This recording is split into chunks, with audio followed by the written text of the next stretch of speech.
Run to the hills, run for your life, run to the hills. You can notice that the music industry is changing, but since we are a band that like to play live, we're just fond of keeping like ourselves busy being on tour, and I think that is key to, especially to Germany. You seem to be very into live music here, and we have a Spitzenklasse booking agent here in Germany, so it's going quite well, I would say. We've played at Übel und Gefährlich sometimes, and that's always great. It's a brilliant venue, but as you know, being on tour, you seldom have the time to really get to know a city in a decent way. But we really hope to have some more time in Hamburg this time, because we have a day off tomorrow. So we're going to get to know Hamburg this time around. And I've been in Hamburg a couple of times before visiting some friends, and it's actually one of my favorite cities in the world. I love it. I'm going to show you all the good places. We're going to go shopping, Kalle. Don't be scared. Love is a racer, I walk the line on that silver blade. I slept in the dust with the sun, his eyes were red with the slaughter of innocence.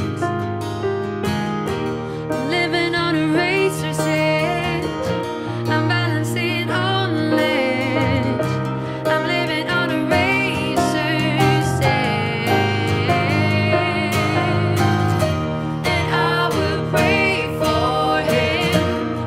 I will call his name out loud. I would bleed for him.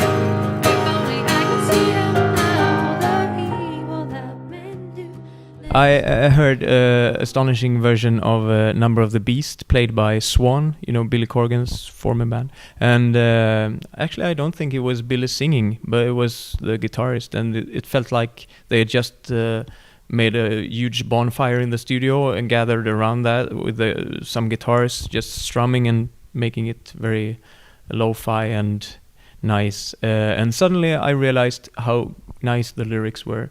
When I was a teenager, I only listened to the music, and I tried to play the guitar as cool as the guys in Maiden, and I was singing loud and screaming with it, and I totally missed the story in the lyrics. So then I realized that, oh my god, there are so many other metal songs that really deserve like with the lyrics in the highlights.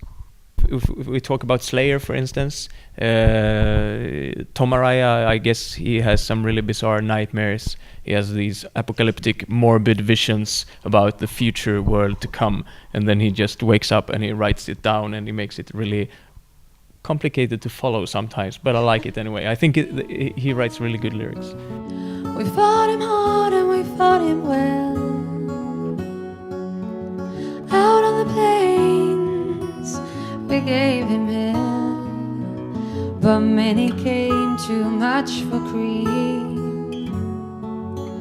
Or will we ever be set free? Paul Di'Anno, the first singer in Maiden, since we do Running Free live, we did it in Finland once at the radio station, and he was coming afterwards, and then the guys in the studio, they said that, oh, we have to play your version of Running Free to Paul Di'Anno because he's coming later.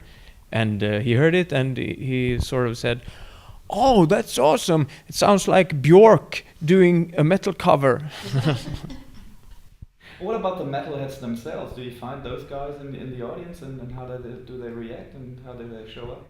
They stand in the front wearing their jackets with lots of patches on them and scream, Slayer, Slayer, play Slayer. And then afterwards they come up to us and cry because they've been so moved. That is true, isn't it? Yeah, we definitely get metalheads coming to our concerts. A couple of days ago in Hannover, the promoter, the local promoter there, he said, oh, you must play at Wacken.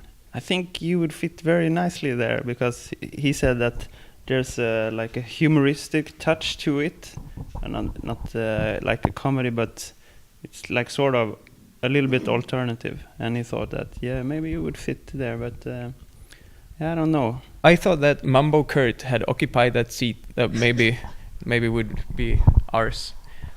We don't want to put him down. It would be like I haven't seen him live, but he feels like an institution.